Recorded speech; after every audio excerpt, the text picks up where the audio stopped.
At the outset, I should give great credit to the Law Reform Commission report in relation to reform of contract law, which has been quite an inspiration. And if anyone reads the text of my bill next to the text of their bill, they will see quite how much of an inspiration it was.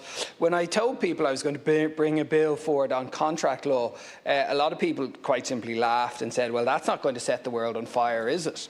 And the reality is that the issue is itself quite important, but I think particularly it highlights is an example of many other problems that we face in here in many different ways, and it highlights the gap between, in many ways, what we say and what we actually do. Because the issue of privity of contract and the need to reform contract law in many ways was first identified by the Law Reform Commission in 2008. And absolutely nothing has been done in that intervening time to actually amend it. In 2018, James McDermott, writing about the issue, said the time is ripe for legislative reform. That was 2018. So again, you know, here we have an issue that's very simple to fix, and I'll come on to the simple fix in a minute. And we just seem incapable of actually delivering any sort of meaningful reform. And we have clear reform here. We have clear ideas. We have an excellent Law Reform Commission report. The neighbouring jurisdiction introduced reforms in relation to these same reforms in 2019. New Zealand brought the same reforms in 2017. Again, we don't have to reinvent the wheel. And it is deeply frustrating that the pace that it takes to actually make very simple and straightforward reforms in this place. And it can be deeply, deeply infuriating. And, you know, it is an important issue.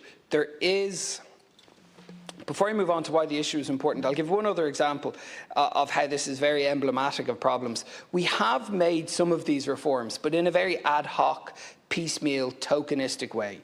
My bill deals with two things: privity of contract and frustration of contract.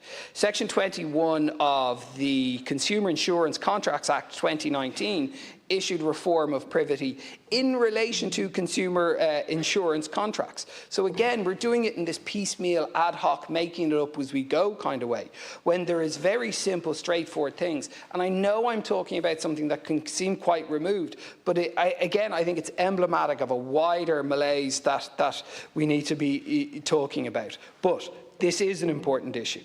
There are two aspects here. One is privity of contract, one is frustration of contract.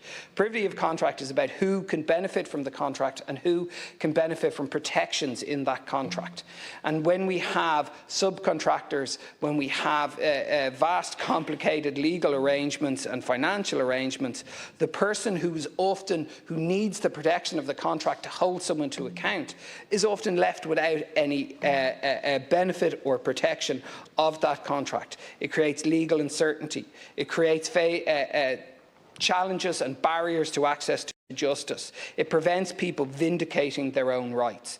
And again, the legislative change that I'm proposing here is really simple. It's very straightforward. It's operating effectively in the UK. It's operating effectively in New Zealand. It's exactly what the Law Reform Commission report looked for in 2008. So it's absolutely essential if we are to ensure access to justice and give people the power to vindicate their own rights. The second part of the bill is frustration of contract. When a contract is frustrated, what happens next, and the orderly unwinding of that contract. The piece of legislation that I used as an inspiration when writing this was a piece of legislation from the United Kingdom passed in 1942, I believe it was. So here we are, where our neighbours have introduced very simple, straightforward reforms, ensuring legal certainty, you know, in 1942.